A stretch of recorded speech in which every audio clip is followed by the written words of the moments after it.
Hey guys, welcome back to Are You a Better Scientist Than a 7th Grader? Today I'm here with Dr. Carl Wissenschaftler, a professor at the local university who published a paper recently on the placebo effect and exercise. I'm going to ask Dr. Wissenschaftler a few questions about his methods. So, Dr. Wissenschaftler, first I want to know a little about how you chose your subjects. Why were you able to assume that similar hotels wouldn't have a significant difference?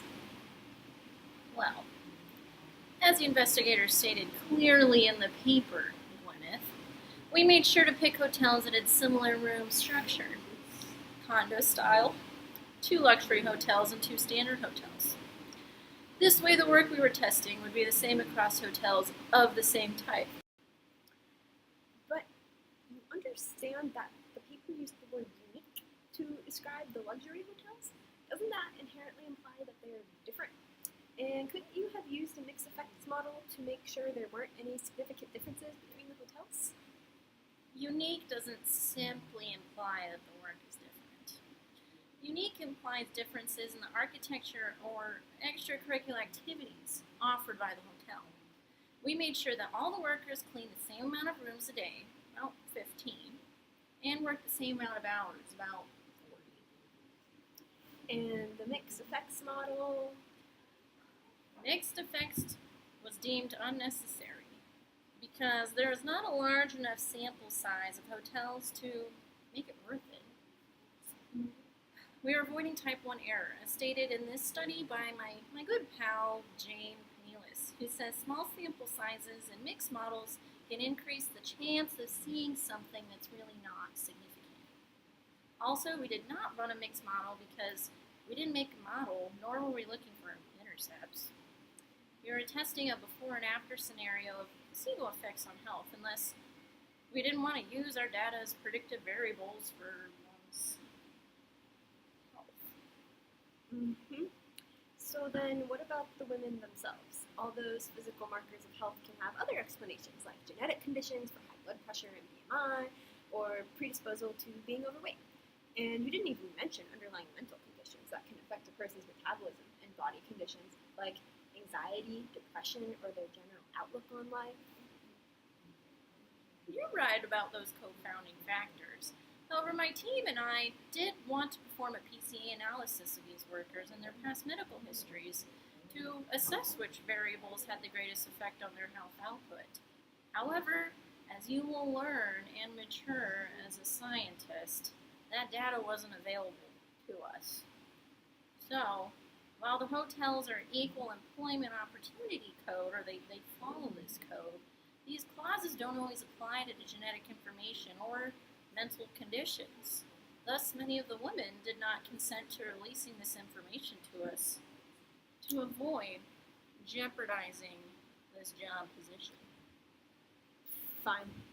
I think I would have gotten that right if I were old enough to have a job. My final comment on your research design is the compensation. Why would you only promise them they'd receive information on health and happiness?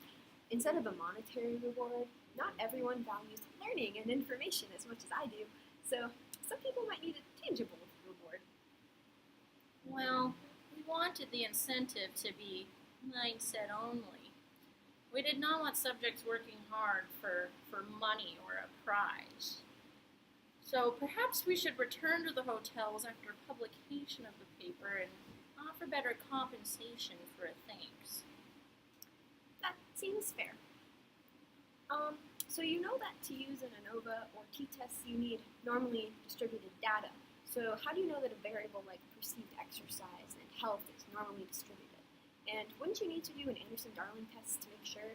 And what would you have done if the data were non-parametric? We were fairly confident our data was normal because all of our physical variables do fall on that normal distribution, such as blood pressure or BMI.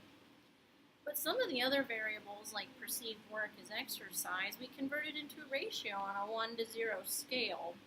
This way we could just do one ANOVA for all the variables to reduce that type 1 error of just doing a bunch of t-tests. Except for that one graph where you used a 1 to 10 scale? Correct.